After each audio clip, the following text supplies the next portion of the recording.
Rob Bresnahan, Republican for Congress in Pennsylvania's District 8. Why are you running for this office? I love Northeastern Pennsylvania. I love the United States, and I love the people. And when you run for those right reasons, it truly is a wonderful experience. Well, what part of Pennsylvania makes up District 8 in Pennsylvania? So District 8 includes parts of Luzerne County, Lackawanna County, Wayne County, Pike County, and most of Monroe County. And what is your personal experience there? Have you lived there long? Born and raised. I was born in Northeastern Pennsylvania, raised here. I went to the University of Scranton. My family business, Kuharcha Construction, is in Exeter, Pennsylvania. And if all goes according to plan, I'm going to die and get buried in Northeastern Pennsylvania. What sets District 8 apart from other parts of Pennsylvania? Is there some unique identity you'd like to share with us? Well, I think you have to look at the history of what Northeastern Pennsylvania is. It used to be the home of anthracite coal mining until the Knox mine disaster in 1959. Then it became the garment industry in downtown Pittston, where I'm doing this interview from today. Up until NAFTA had happened, there was 50,000 garment industry workers that used to cut and do finishing touches on various different pieces of different garment industry, and then ultimately sending them back to New York City. But listen, we're proud, hardworking people in Northeastern Pennsylvania. We somehow always find our way into the epicenter of the national political landscape because it's a really unique demographic. I mean, Luzerne County, one of the largest counties in my district, for the first time since 1970, went from 33,000 Democrat registration advantage to now 417 Republican advantage. So it's certainly a changing demographic. And it's a great place to call home. Within 6 hours, you can reach 60% of the United States population. So it's always the epicenter. If you look at your finger, like the state of Pennsylvania, it's truly northeastern PA. Eventually, Rob, we're going to talk about your positions on the issues. But first, let's talk about your work experience and your background. For instance, what are you doing for a living right now? So I am the president of Kuharcha Construction, third generation union electrical contractor. My grandparents started the company in 1973, and we do traffic signals, intelligent transportation systems, decorative streetscape revitalization, and emergency power distribution recovery work after natural disasters, actually where we have trucks today in Asheville, North Carolina, trying to restore power for all of the people that were totally devastated by the hurricane.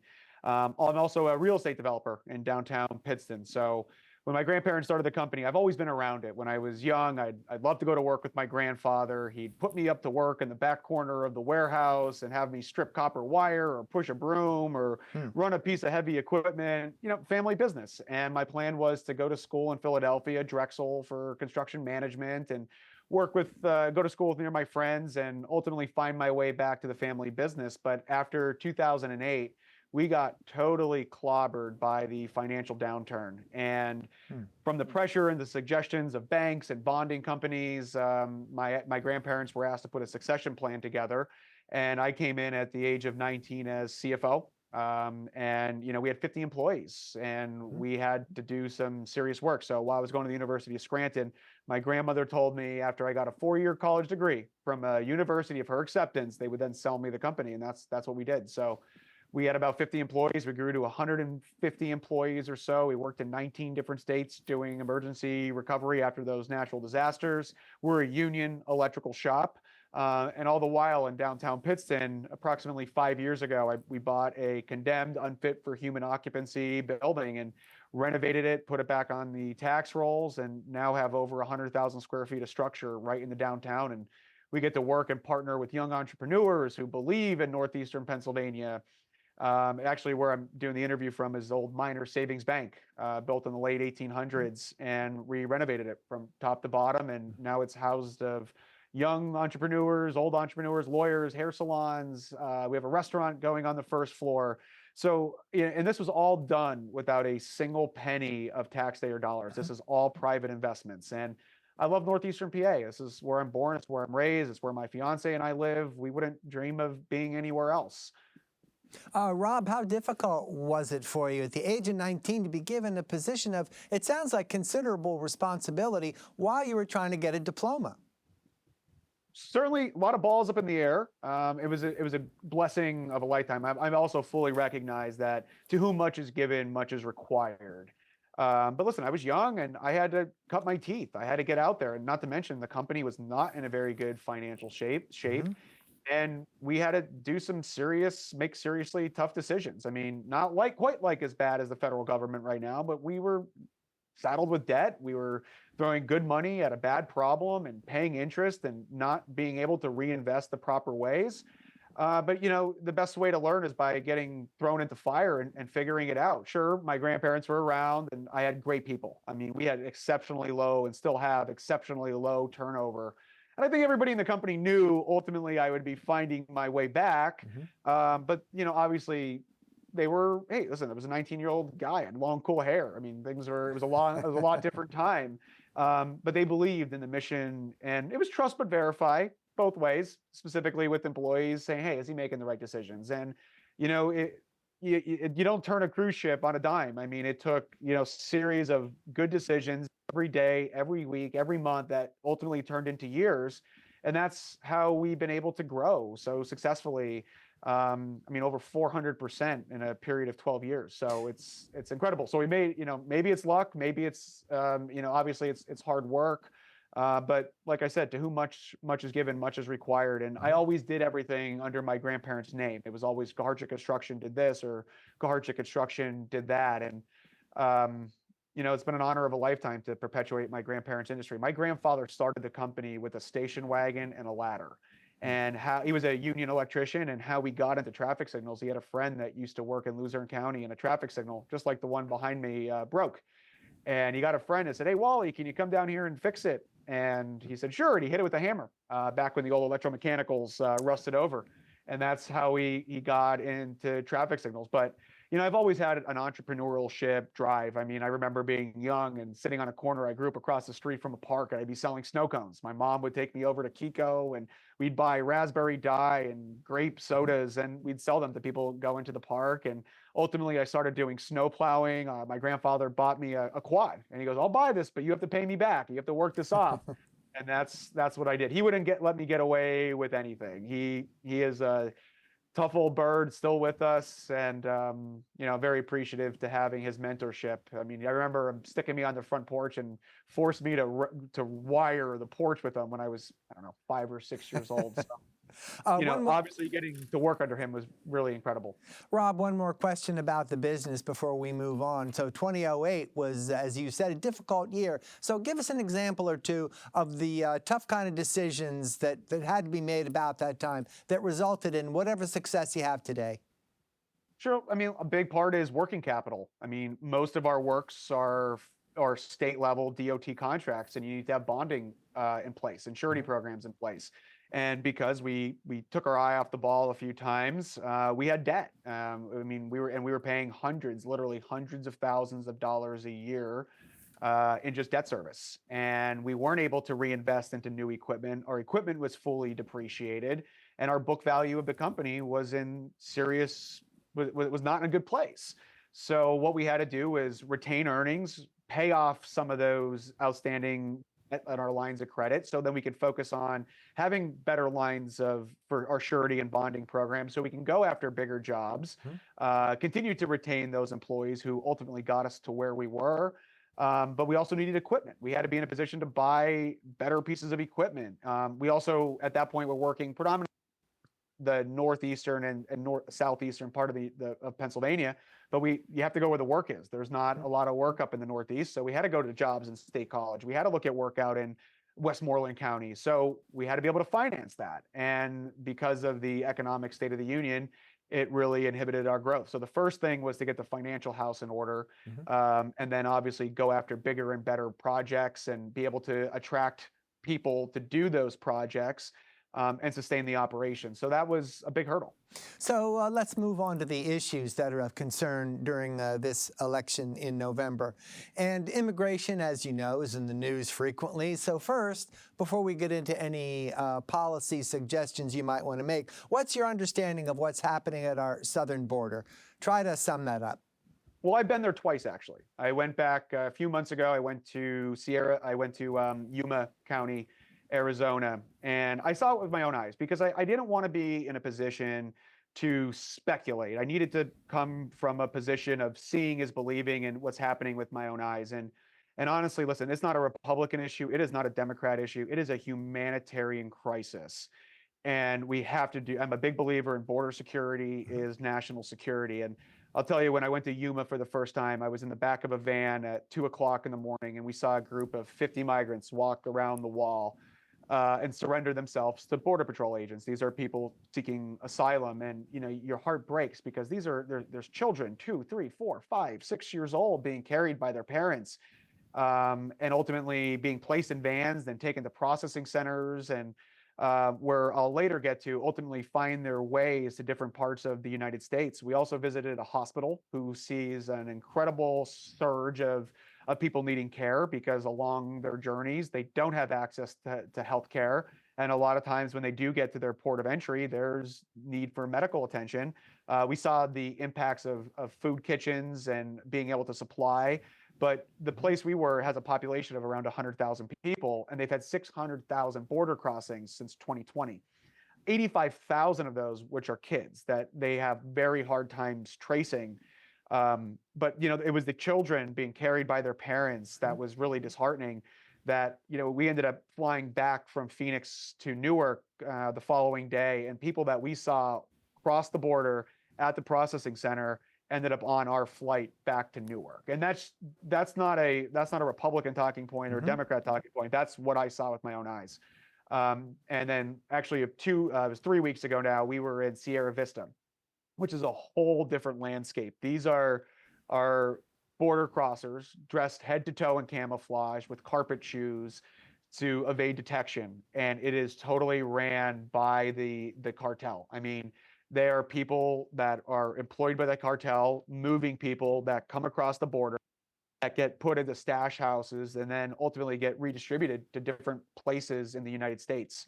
And I mean, we were in a high-speed police chase with the sheriff deputies pursuing someone that was a known terrorist that did not want to seek being apprehended.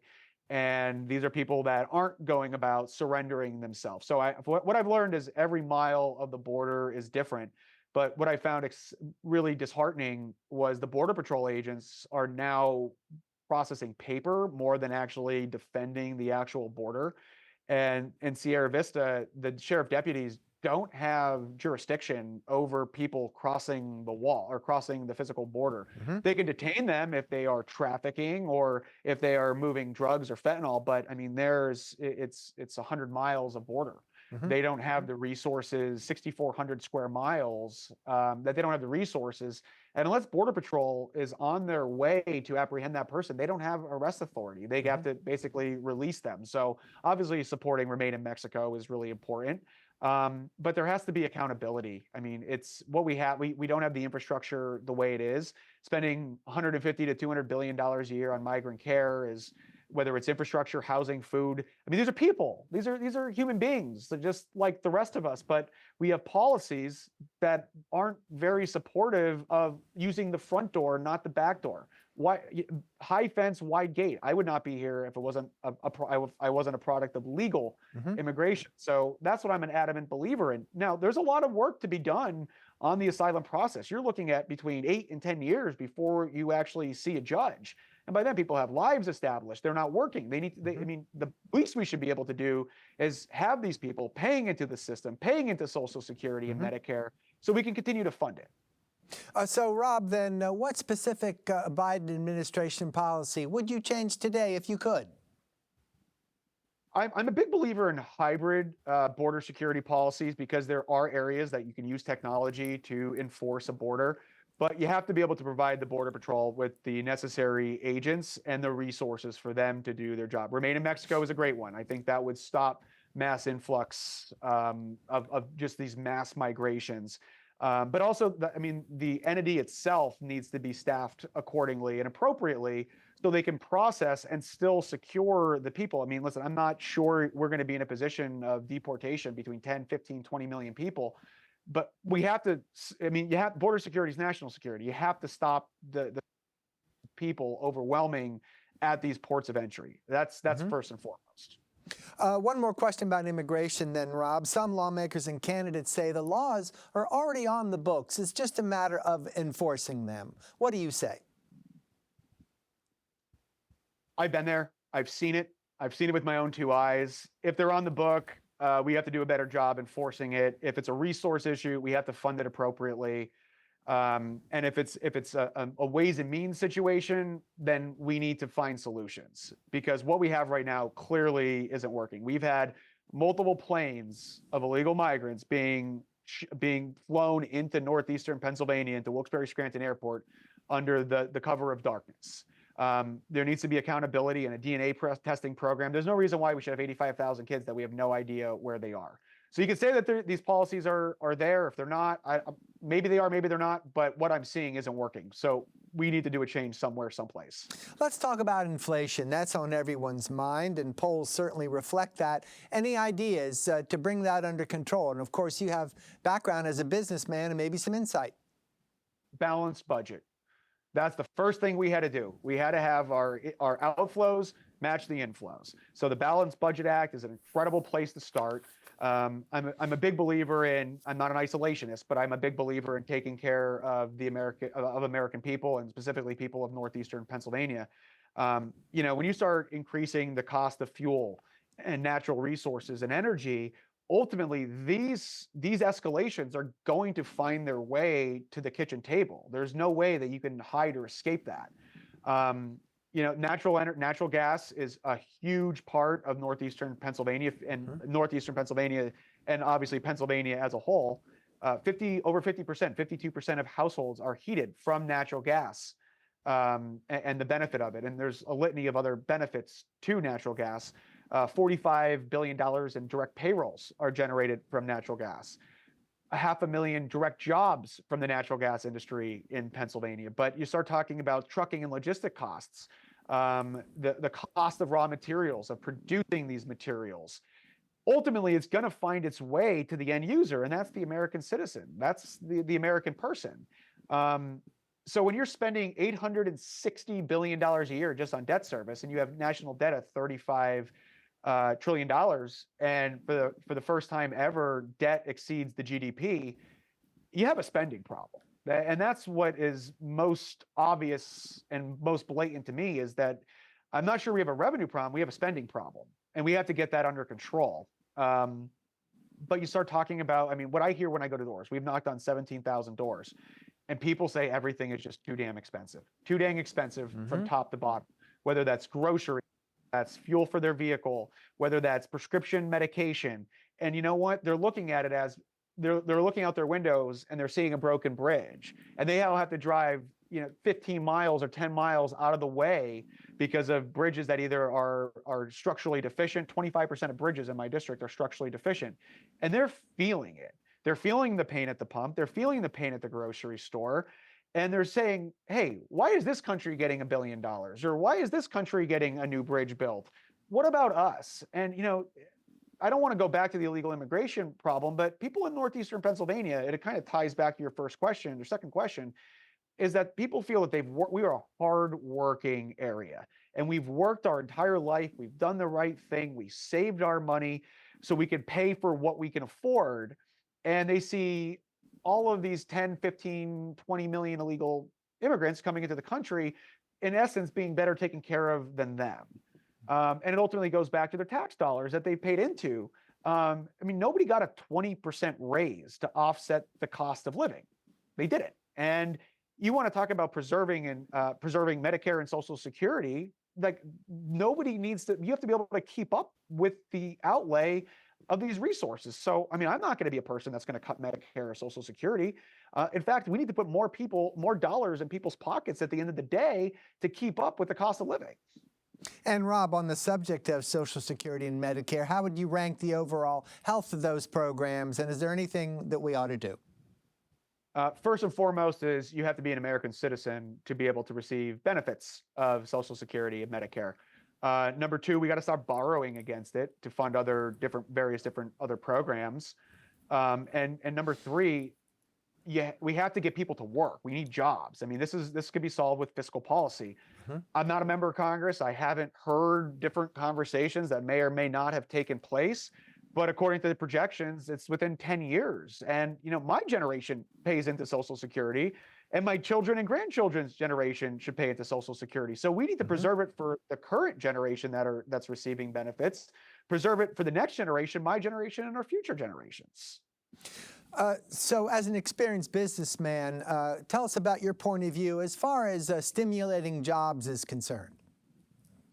I'm a big believer in the free market and letting the free market dictate various different industries. We have so many economic opportunities in this country. I'm a big believer in infrastructure. That's really where you can create family sustaining careers. I've done it. I've seen it. I was the chairman of the Joint Apprenticeship Training Committee for a local IBEW. And trade, you're never going to replace with AI a carpenter, or automation. You're never going to replace a plumber, an electrician. These are jobs that are family sustaining with benefits, with health insurance, with retirement accounts. And when people think of infrastructure, what immediately comes to mind is your roads and bridges. But there's a lot of categories of infrastructure. You have levees, where over $1 trillion in property are protected by levees in the United States. You have public schools, you have public parks, you have freight rail, you have drinking water, where 8 billion gallons of treated drinking water are lost every day in the United States because of obsolete piping systems. Electrical infrastructure, that's my forte, and we've seen it firsthand now and what's happening in the southeastern part of the United States. The majority of these grids were built in the 1950s with 50 years of usable life. And with these inclement weather situations and natural disasters taking place, we have to reinvest into our infrastructure systems. I'm all for the electrification of our grid, but we need three things that come along with that. First, you need to be able to generate power, and you can use natural gas, you can use nuclear, solar, wind. Okay, sure, awesome. Like if you want to use it, that's fine. But it's certainly not enough to keep up with the demand. And specifically, if you want to move towards the electrification of every single vehicle on the road, we have to make massive investments into our generation systems. But then you also need to be able to transmit that energy and then distribute that energy. That's what we work on every single day. We upgrade the electrical grid. And these are ways that you can create jobs with economic opportunities. You earn while you learn as you go through apprenticeship programs. I think the 529s and the work that Congress had done is, it started to put a dent in it, but we need to expand what the 529s can be used for. We can't vilify trades and push everybody towards college. I was very blessed. I had an opportunity to get an education, and my grandmother was insistent that I did that. But we will always need plumbers, electricians, carpenters. I mean, the trades are what ultimately build America. That is what our society is built on. You're going to need commercial truck drivers. You're going to need heavy equipment operators. These are great family sustaining careers. Rob, our time is limited. I'm going to move us on to another issue. What's your assessment of how the U.S. is handling wars in the Mideast and Ukraine? We have to support Israel. Absolutely. It's our only ally in the Middle East. We have to give them the reign to be able to defend themselves. As of today, we still have missing hostages. October 7th is right around the corner. Our hostages have still yet to be returned. I don't understand why that's even a situation. We have to let Israel do what Israel does, and they need to fight their war, and we need to provide them the resources to do that. We have to... National security is utmost important to me. After World War II, obviously, we adopted, that ideology that we're the world police, but we can't keep putting Americans second at the same time. We have to be responsible. I'm not against the war in Ukraine, but I'm also a big believer in accountability on what's happening over there. We've sent hundreds of billions of dollars. We deserve to have answers as to where these funds were sent and how they were attributed to a different regime. We need to bring both of these wars to an end. It's not good for anybody. It's not good for the United States. It's not good for these countries. It's absolutely horrific what's happening. But October 7th still, I filed to run October 2nd of last year. I remember October 7th, and it was abhorrent. So Israel absolutely needs their peace through strength. an old Ronald Reaganism there. I'm a big believer in that. We have to have the best funded, the best trained military in the world so we can deter these things from happening. Let's consider your campaign. After all, this is your very first campaign. What are your impressions so far? That's the hardest question today. I mean, listen, this has been the experience of a lifetime, getting to meet people all across northeastern Pennsylvania, getting to hear and feel passion that people share, that they believe that we can save this country. I can make a difference in lives. And I always go back to an event that we did up in Wayne County that, my first, before I even had filed, before we had even gone on TV, people believed in who I am and what I can do. And that's why I'm running for Congress. I've been very blessed. My companies have done well. My real estate has done well. I'm doing it because I care. I care about this country. I care about the people. And it's just been an exceptional journey to be able to advocate for the people of northeastern Pennsylvania. And I hope in a few short weeks here, I can make a difference. We're recording this interview on October 2nd. You have a couple of debates planned, I understand, with your opponent, Matt Cartwright. What can you tell us about these debates? Different themes, different formats. Try to be brief. We have one debate, October 22nd. We had proposed multiple different debates. We've agreed to multiple different debates, but he's only accepted one to take place on October 22nd. And listen, I'm about policy. I'm not here if you're a good guy or a bad guy.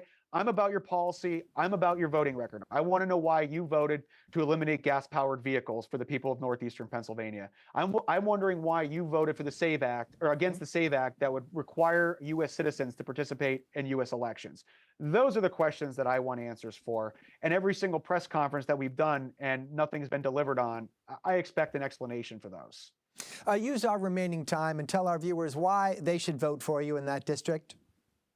You should vote for me because I'm going to put northeastern Pennsylvania first. I don't care if it's a Republican idea or a Democrat idea. My loyalty is to the people of northeastern Pennsylvania. And the second I lose focus on that, you should get me the heck out of Washington, D.C., because I don't deserve to be your member of Congress. I'm always going to be a pragmatic, common sense, solution-oriented person. I'm here to get things done. I'm going to reach across the aisle. I know we have a better path forward as a country. The partisan divides are exactly what got me into this race. And at the end of it, I'm going to shoot to you straight. I'd rather you hate me now than in 6 months because I'm going to give it to you straight today, tomorrow, and yesterday. Rob Bresnahan, Republican for Congress in Pennsylvania's District 8. Thank you. Thank you for having me.